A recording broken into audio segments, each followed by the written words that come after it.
Hello again. Well, joining us now in the studio is the Shadow Foreign Secretary, Emily Thornberry. Hello, thanks for being with us. Right. So Jeremy Corbyn this weekend has said, I can still be Prime Minister, this is still on. Do you think he can still be Prime Minister? Yeah, let's see what happens. Let's see what happens. What have we got? We've got Theresa May squatting in Downing Street. We've got a full rebellion going on in the Conservative Party. We've got no idea as to what's going to be in this Queen's speech. You know, they have a manifesto that's completely been repudiated by the public and indeed by Tory MPs themselves. No idea what the DUP is going to agree to or not. So are you preparing for government then? Yeah, we have to be. We have to be absolutely on our toes. You accept you lost the election though? Well, no, I don't think that we did. I think that we did extraordinarily well, and I think that we had and votes from the Conservative Party. Yes, but what's clear from our side is that we have a surge of support for our manifesto and for our alternative vision of what Britain could be like, and we have a much stronger mandate for that than, frankly, the Tories do. What do the Tories stand for now? Who knows? But that's not the same as winning an election, though, is it? Yes, but, let's see how the Tories do. Let's see if they're able to hold it together, and if not, we will step up. We would love the opportunity to serve. OK, maybe you can help me out with some of the maths here. Maths was never my strong point, I will admit. So if you do a deal with the SNP, they've got 35 MPs, you can convince the Lib Dems to support you, it's another 12. Greens have got 1, Plaid Cymru 4. Jeremy Corbyn persuades Sinn Féin to come over to Westminster, which will give you a handful more. Even then, you still only have 321 seats. That's not a majority unless you get into bed with the DUP, which is what you've criticised the Conservatives for doing. We're not getting into bed with anybody. We would be an alternative government. We would be a minority government. We would put forward our Queen's speech, which is incredibly popular.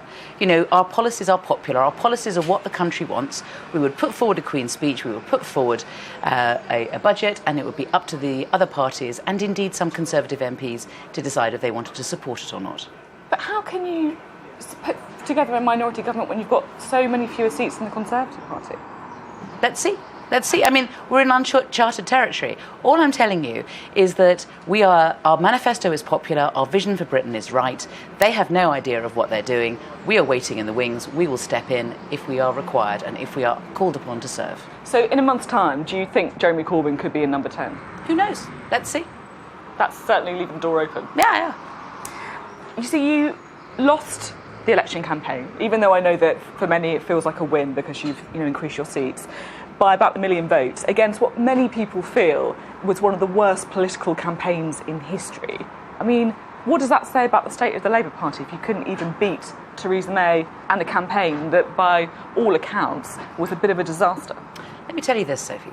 I mean, if you look at the polls today, it would seem that we are 5 points ahead of the Conservatives. I think we're going to go through a period where Labour will become increasingly popular. And the reason is this, not just because we are united behind our policies, but actually we show what the Labour Party can be if we are united.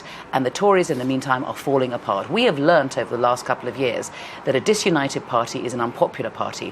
What we showed during the election is just what a force we can be if we stick together. And that is what we can do, because frankly there is very little that we disagree on within the Labour Party, and we have to remember what we agree on, and we have to take the fight to the Tories. You talked there about a disunited party. What would you say to the people in Labour over the last couple of years who have publicly doubted Jeremy Corbyn, who have launched leadership contests against him, who have organised votes of no confidence in him? Well, they underestimated him, and I think they accept that. So, let's put that behind us and let's look forward, because that's what's important. We look forward, and we look forward together. You must feel a sense of getting things right, though, and that they got it wrong and you got it right. I don't feel that. I feel really pleased that we have done as well as we have, and I think that we are on the verge of government, and that is fantastic. Would you welcome some of those critics back to the front bench? I think that we need to use all our talents. There are lots of different things that people can do. But yes, we have to be a united party. It's up to Jeremy, who does what. But yes, of course, we have a range of talents and experience, and we need to use them. You're someone who is very close to Jeremy Corbyn. You work very closely with him, your neighbouring constituencies. Are you getting the feeling that he is preparing to reach out to some of those people who've been perhaps left on the backbenches? All I can say is that Jeremy's approach has always been one where he has tried to be as inclusive as he possibly can be, and I'm sure he'll continue to do that. So that's a yes, is it?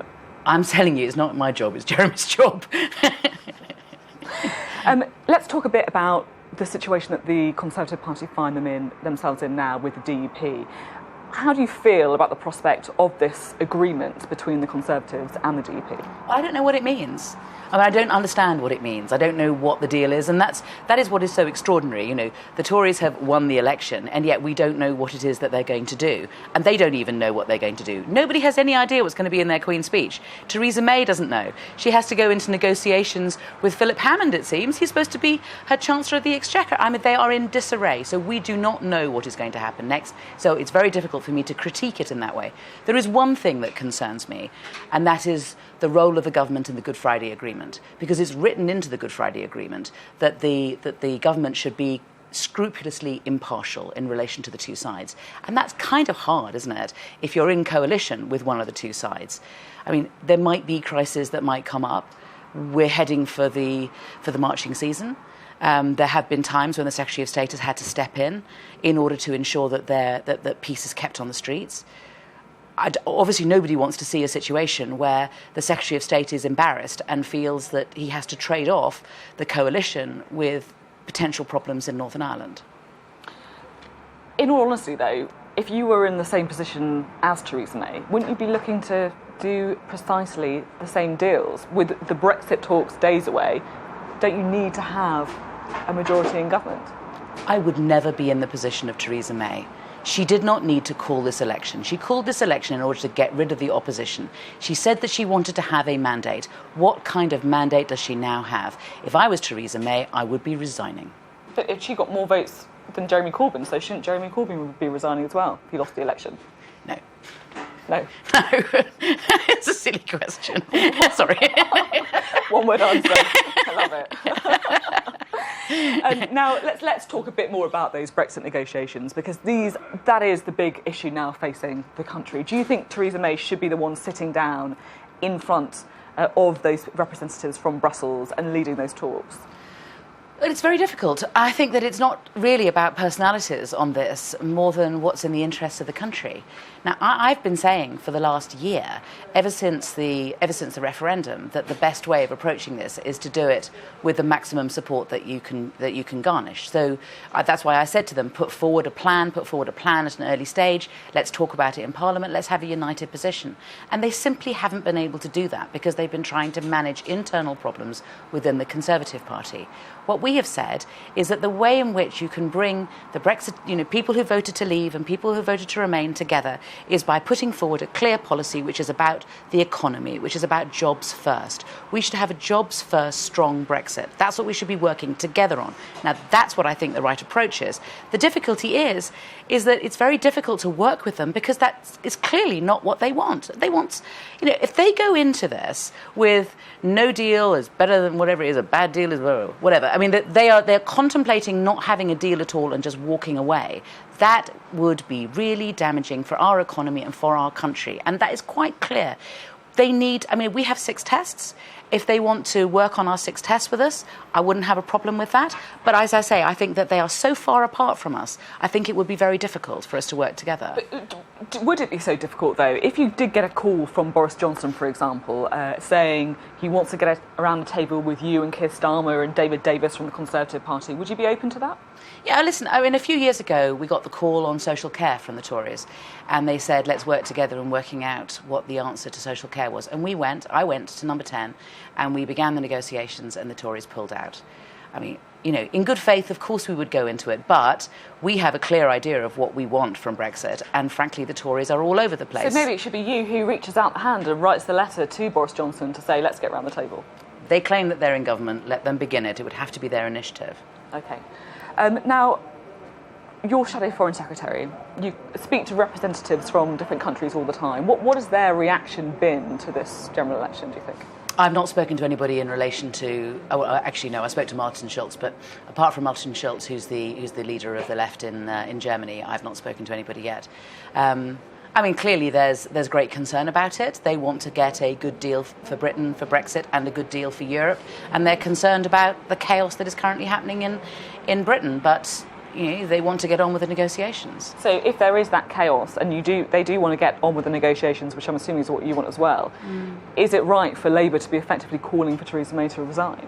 What we're calling for is a united position on Brexit around our 6 tests and around a jobs-first Brexit. That's what our position has been. It's been, absolutely throughout, for the last year, we're all united about that. We've made that clear throughout this election. That's what we stand for. That's what the negotiations should be based on. What do you think that the election result means for Brexit now going forward? I mean, if there was a vote, for example, on leaving the single market, would Labour support it? We have said that it is difficult for us to remain technically in the single market if we're leaving the European Union. We are leaving the European Union. So we need to remain as close as we can to the economy of Europe, because so many of our jobs depend on it, and half of our trade is with the European Union. So we need to begin on that position. And people get a bit hung up about whether we're technically in the single market or not, but what we have said is that we want to have a tariff-free, red tape-free access to the single market. So is the Norway model on the table then, where you have to accept free movement of people, but you can still be a member of the single market? Unfortunately, we are not in government. We are not leading the negotiations. We have made clear what our priorities are. It's important what your view is because of the situation in the House of Commons. But I mean, let me just preface what I'm saying with that. And so we have said that we're leaving the European Union, that we will be responsible for our own borders, that we will make sure that we have fair rules and we will have managed migration, and that needs to be there. But we need to balance the needs of our economy with the needs of our communities when it comes to immigration. OK. Well, it's been good to speak to you. You certainly seem happy with that election result. Might need to work on the high fires with Jeremy Corbyn, though. I'll leave it there. Emily Thornberry, thank you very much.